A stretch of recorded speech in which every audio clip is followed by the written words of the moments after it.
All right. Welcome, everyone, to another episode of Working People, a podcast about the lives, jobs, dreams, and struggles of the working class today.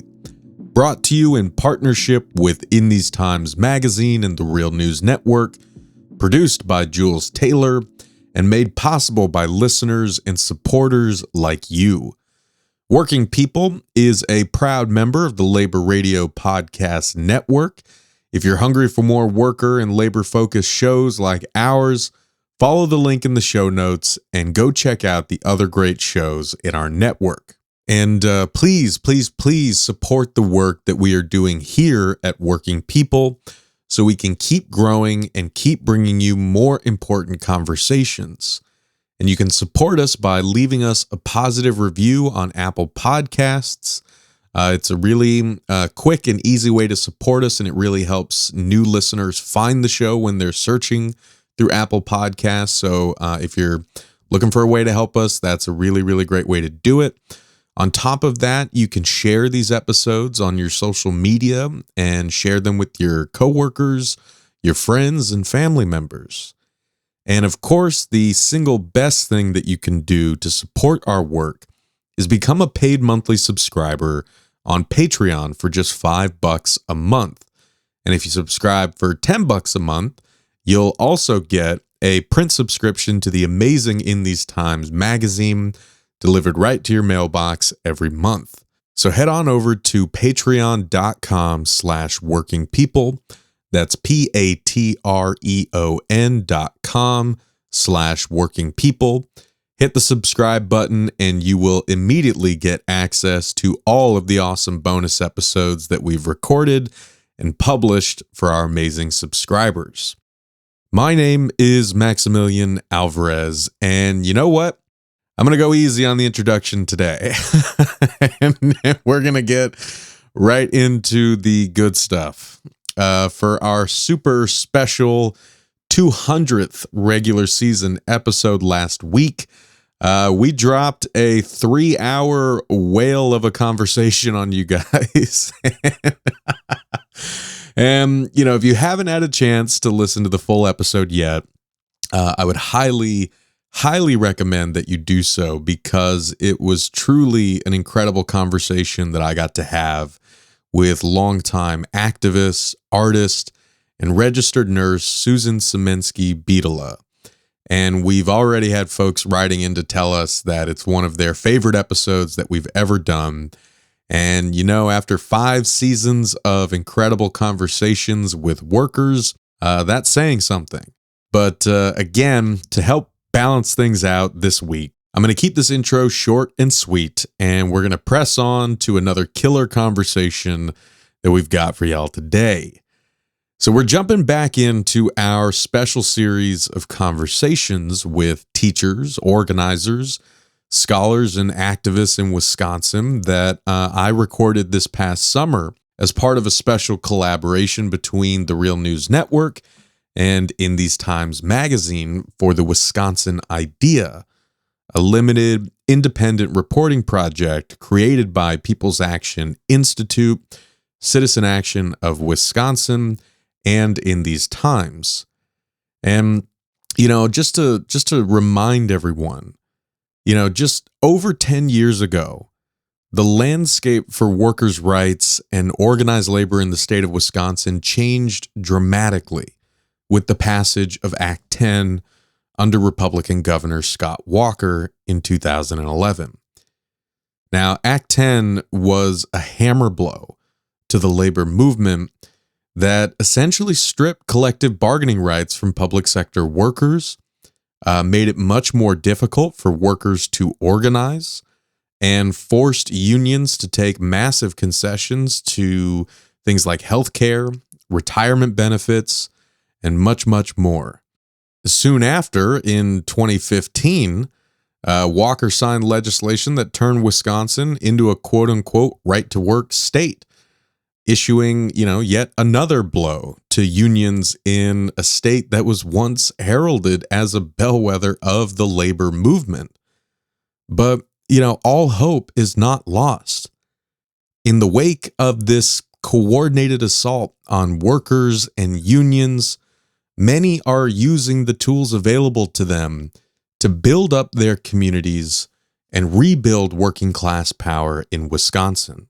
And this, as you guys know, is precisely what Cameron Granadino from The Real News, Hannah Faris from In These Times, and I went to Wisconsin to investigate this past summer.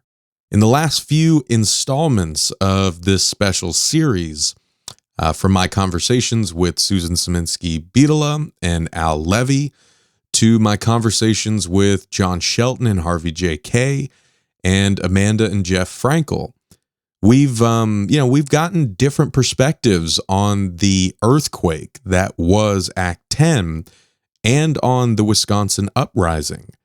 The massive protests that took place around the state in 2011 in response to Act 10, centering on the Capitol in Madison. And, we're going to keep that thread going today with another great perspective on Act 10, its aftermath, and the fight to rebuild in the wake of all of this. And so for today's episode, I had the honor of getting to sit down and chat with Maricela Aguilar Monroy, an undocumented educator and organizer who has spent most of her life in Milwaukee. And, my chat with Maricela hit very close to home. And I'm sure anyone who knows anything about me and my family history will see why when you listen to our conversation. We talked about her family coming to the U.S. out of necessity after, neoliberal free trade agreements upended their economic livelihoods in Mexico. And we talk about growing up in the Wisconsin public school system. And of course, we talk about Act 10 and the devastating effects that it has had over the past decade on that school system, the educational staff who make it work, and the countless students and families who depend on it. And, I think we've done a good job of not sugarcoating the reality of Act 10 and the war on workers in Wisconsin. And, that reality is obviously pretty damn bleak. But it should also give us a lot of hope that every single day, working people all over the state are refusing to stay down, and they are working to build out of the rubble. Maricela Aguilar Monroy is a perfect example of that. And, it is incredible to see how she is fighting to strengthen the community that has provided a home for her so it can continue to provide a home for others. This is her story.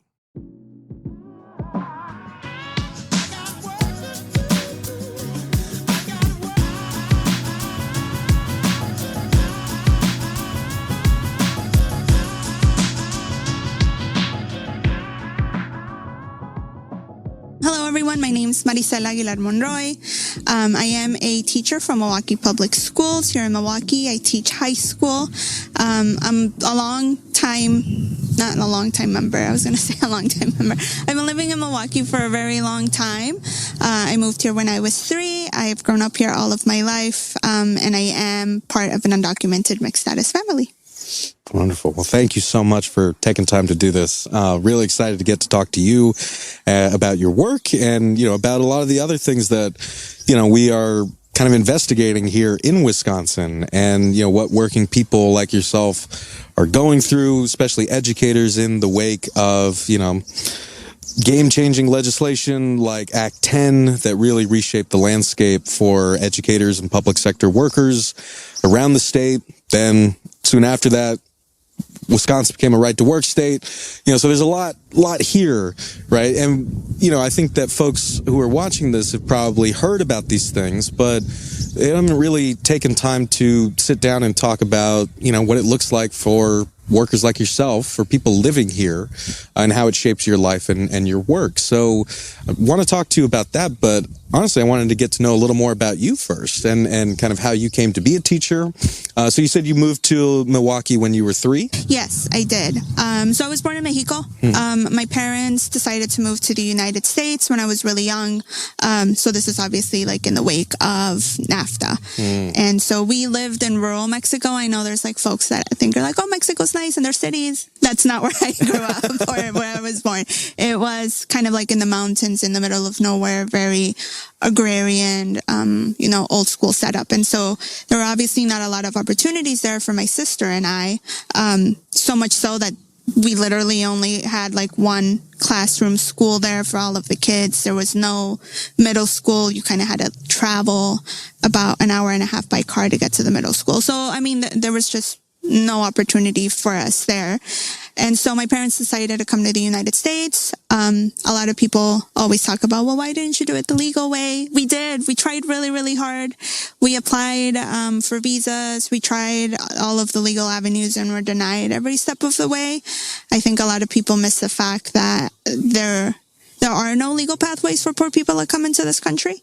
And we were poor, and so we obviously were not provided that pathway.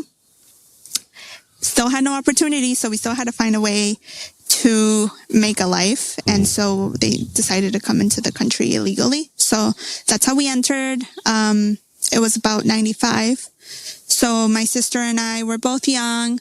We lived in California for a hot second, and then we moved to Milwaukee. My aunt had told us there were a lot of industrial type jobs still here, which were great for my parents. And so that's why we decided to move here. And we've been here ever since. I mean, it's really, I think, kind of important story for people to think about, right? Is because, like, we often, when we hear about NAFTA, the North American Free Trade Agreement, which kind of became law in 1994, we hear about it from the American side. Right. So, and from places like this, we're in the Rust Belt, right? We're in the Midwest here in Milwaukee. The narrative that we hear, especially in recent kind of presidential elections, Bernie Sanders talked about this a lot. Donald Trump talked about this a lot. We talk about how this free trade agreement really kind of accelerated the deindustrialization of places like where we're sitting right now. And those jobs going to places like Mexico and the kind of maquiladoras along the border and stuff like that.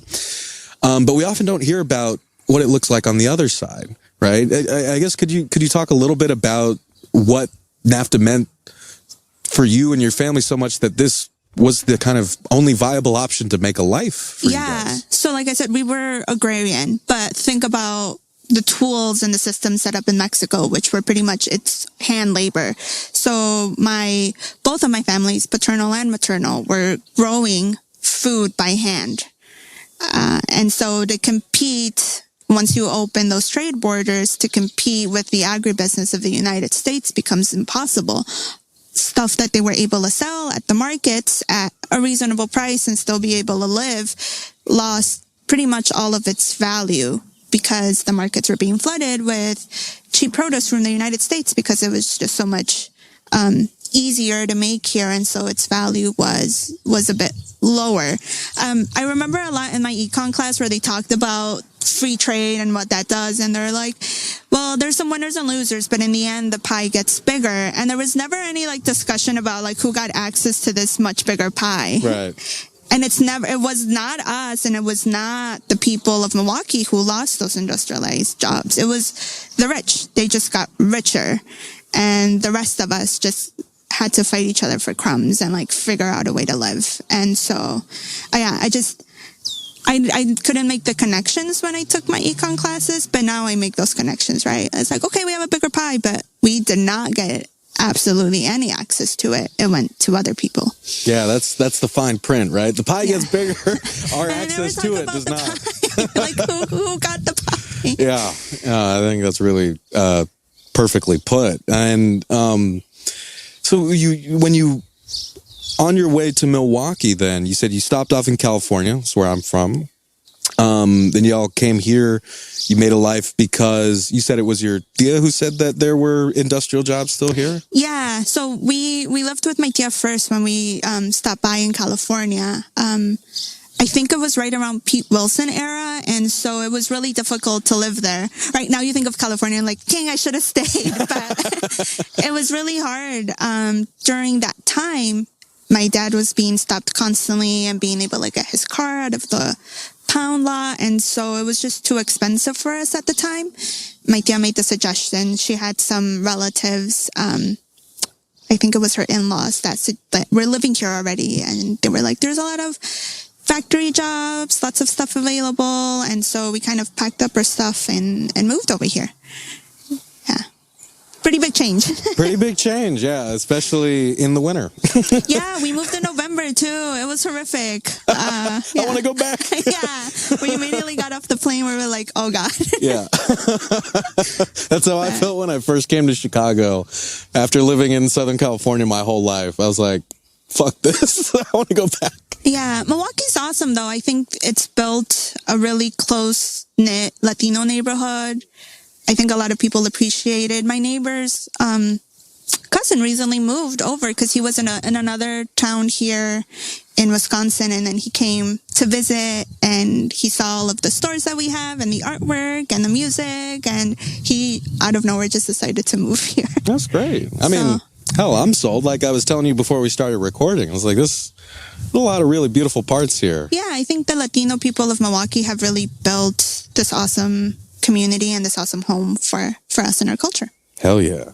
Well, so I guess what was the kind of path from there to you eventually becoming a teacher? Yeah. So I went to school actually like 2 blocks from here. It's really funny. I've lived on 22nd Street my whole life. Oh, word? I lived like 4 blocks down that way and then moved over here. And the school is like a block over. So I went to school there. It was a bilingual program. And at the time, I thought that was normal in the United States. I thought everyone had like bilingual programs and that you got to be bicultural and everything was fun. And yeah, and it's not, but that was my experience at Longfellow Street over from where we are now. And I loved it. After that, I went to Walker Middle School. It doesn't exist anymore. Also MPS. And then I graduated from Hamilton High School. And throughout all of that, I think I just had like an exceptional experience.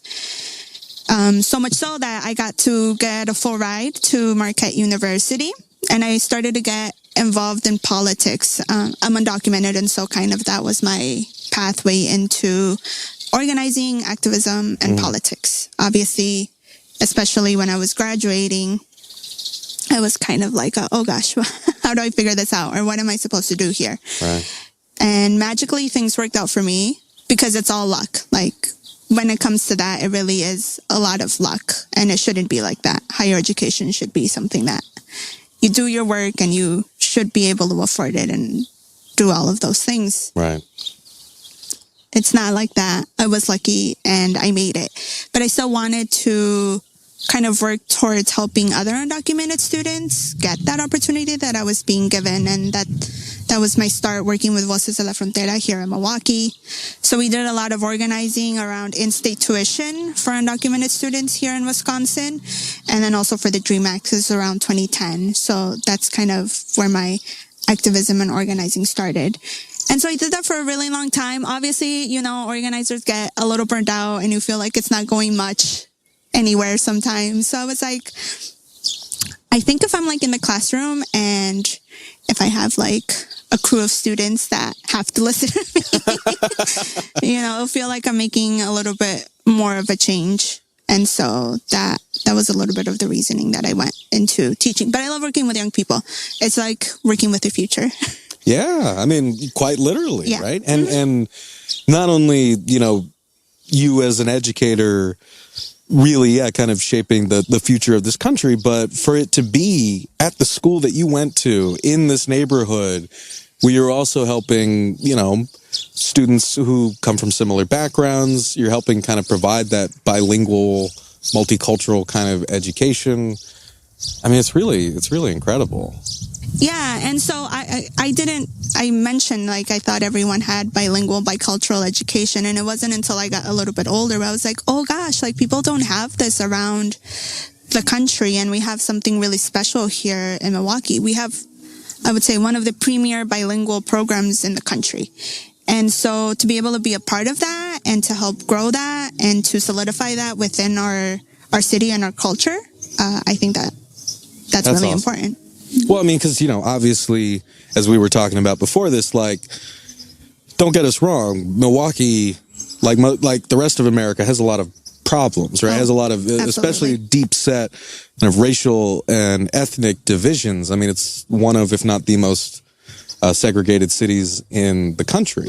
But, within that, like you said, there's still really important efforts going on to build community, to educate people, to build political power for working people, which is, a big part of what we're talking about here today, right? Because you said that your own path to activism, through Voces was around 2010. Yes.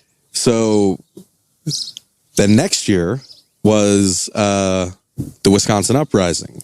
So I guess, where were you in all of that? Yeah, so I had just graduated high school, so it was my first couple of years in college. I had some really great teachers at my high school that I still kind of kept in contact with because they were just very supportive in my transition in a university.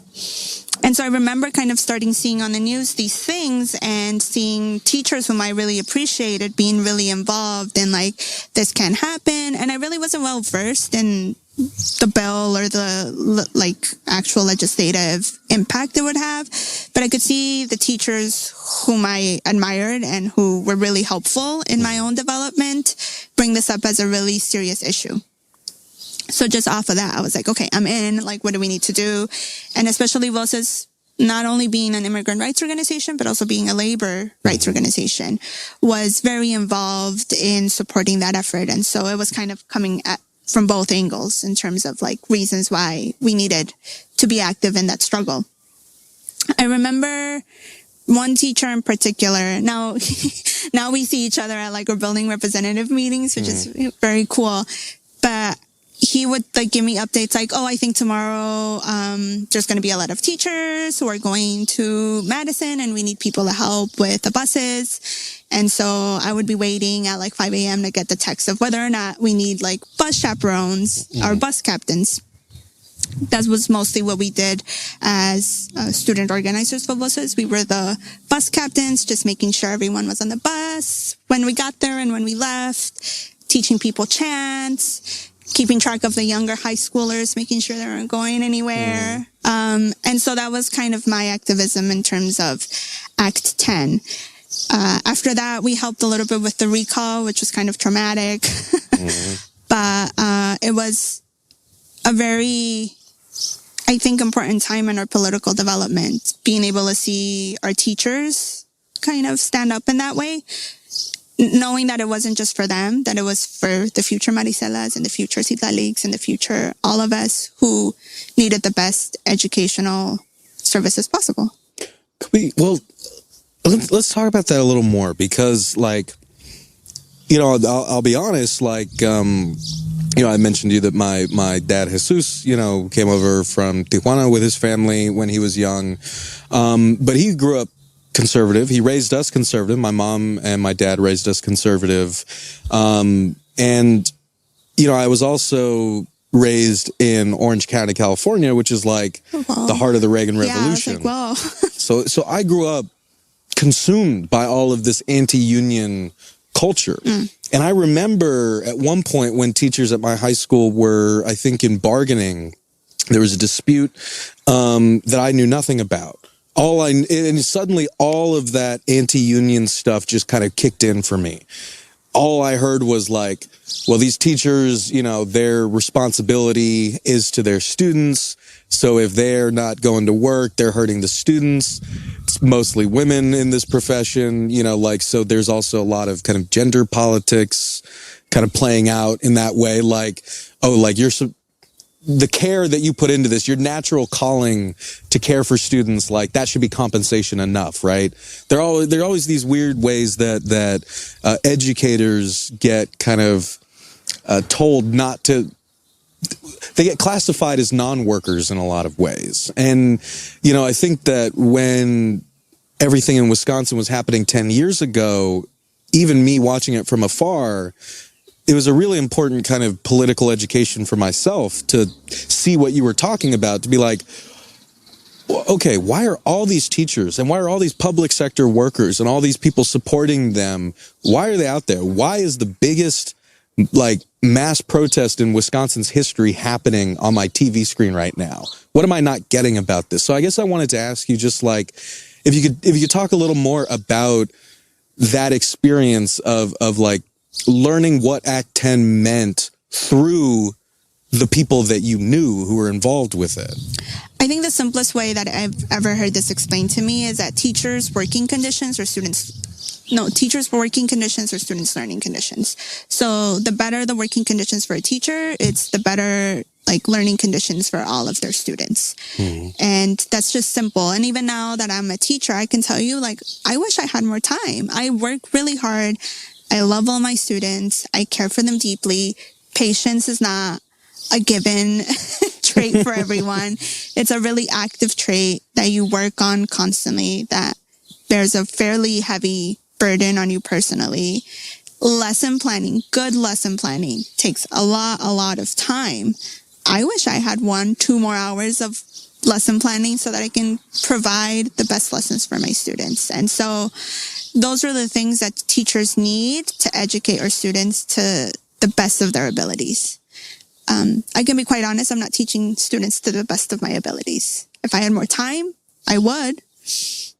Well, I mean, let's talk about that, right? Because this intertwines with Act 10, right? Because, you know, Act 10, for those who don't know, I mean, it did an incredible amount of damage, not just to, you know, public sector teachers, but I mean, public sector workers. Then, as we said, Wisconsin became a right-to-work state. Collective bargaining for public sector workers was more or less taken away. You know, pensions, the pension system was kind of totally redone.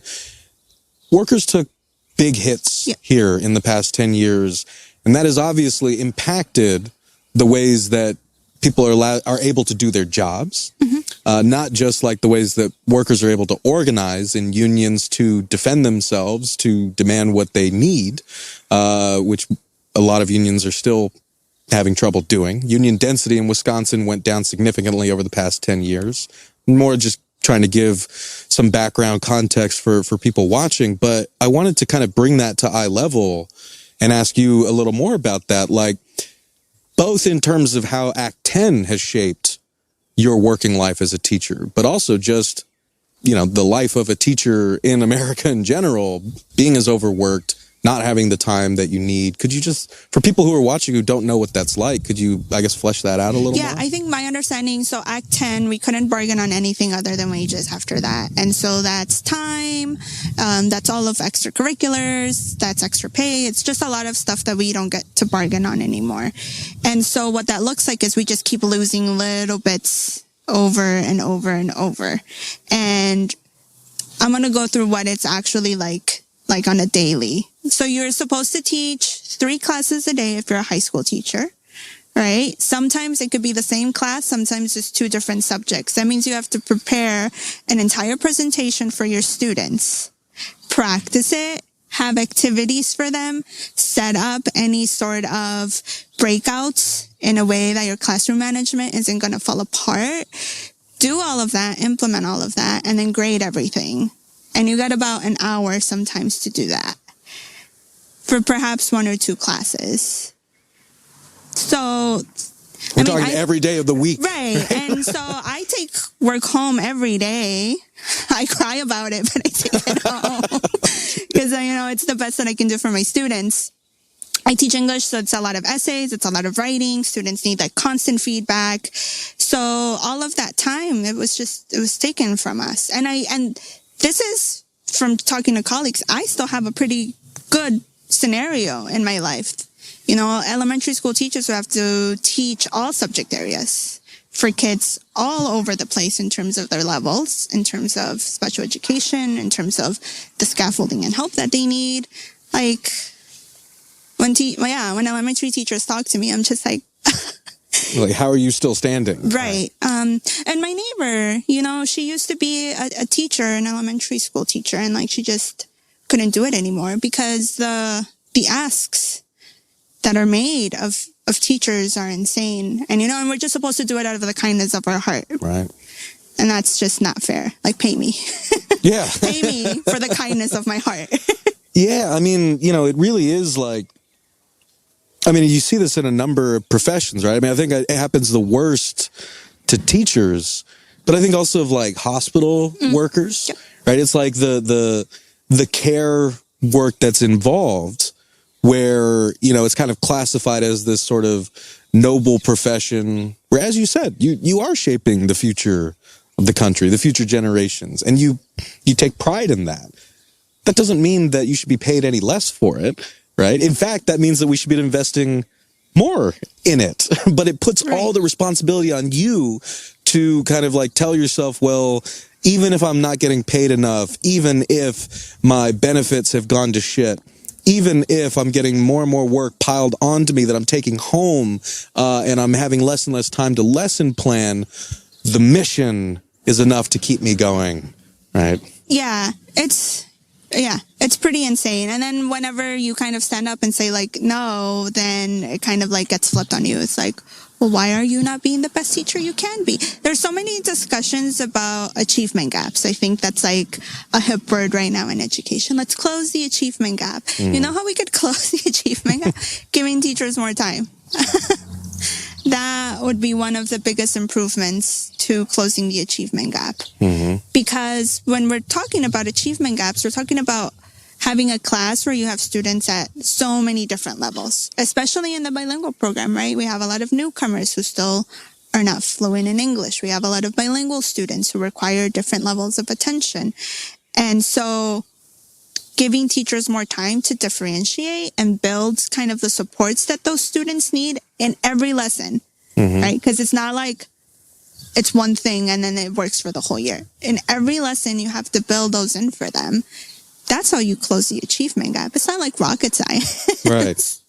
And then also providing a lot of more mental health services and support to parents.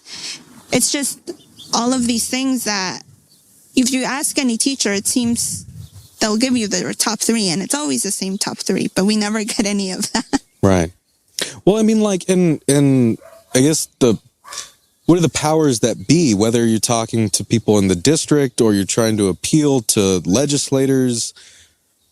What is people's resistance to that? Like, if teachers are pointing people and saying like, we'll give you better education if you give us like the ability to do our jobs, how do people say no to that? I know that they do, but I guess like, what is the resistance that you tend to face?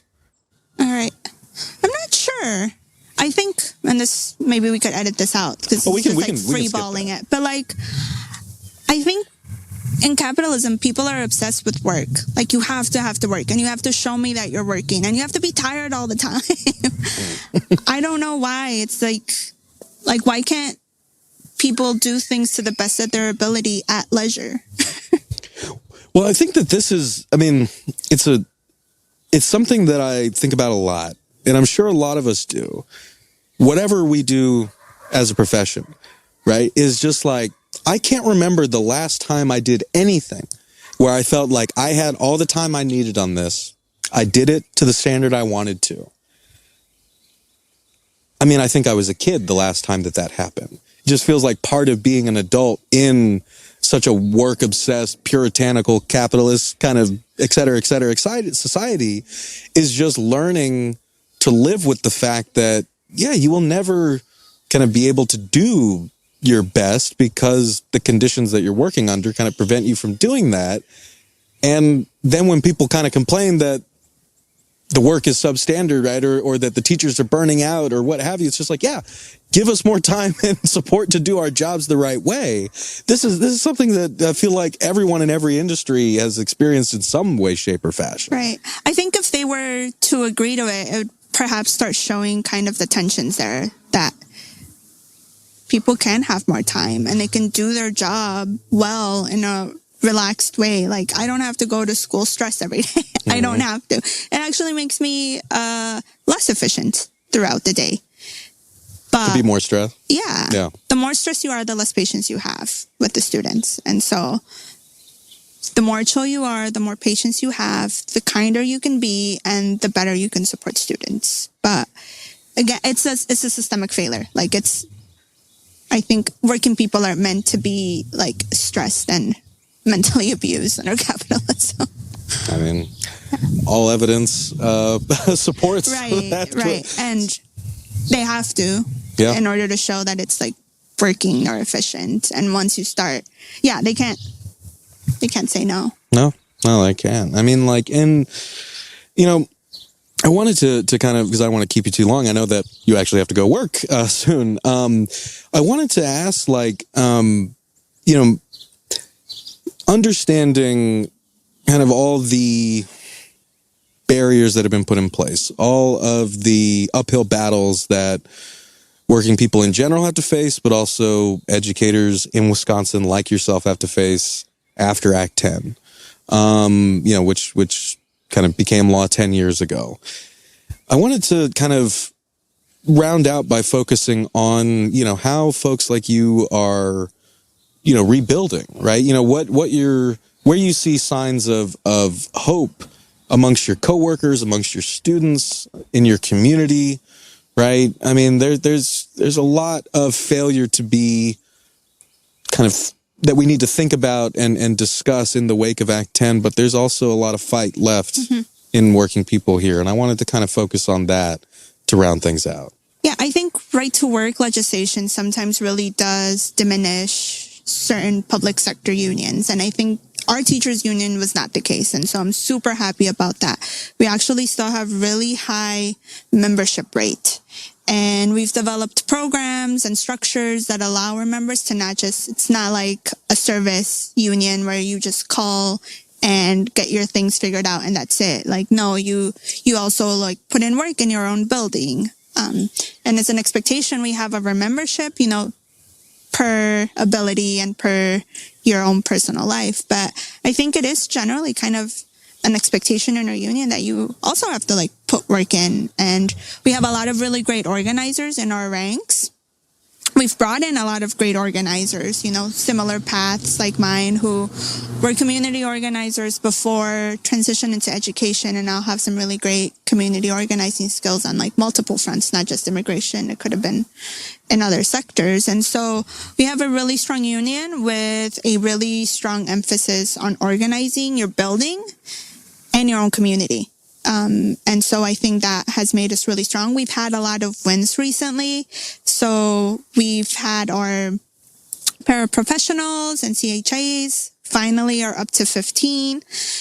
We've had a lot of funding for art teachers. We know that art is a need for young people. It's not kind of like a fun thing that they get to have. It's something that they need in their education. And so we have a lot of art teachers who have recently been hired because of that funding win. And, you know, we've had steps and ladders be implemented again in our, like a pay scale. So we've had a lot of wins and our union is really strong.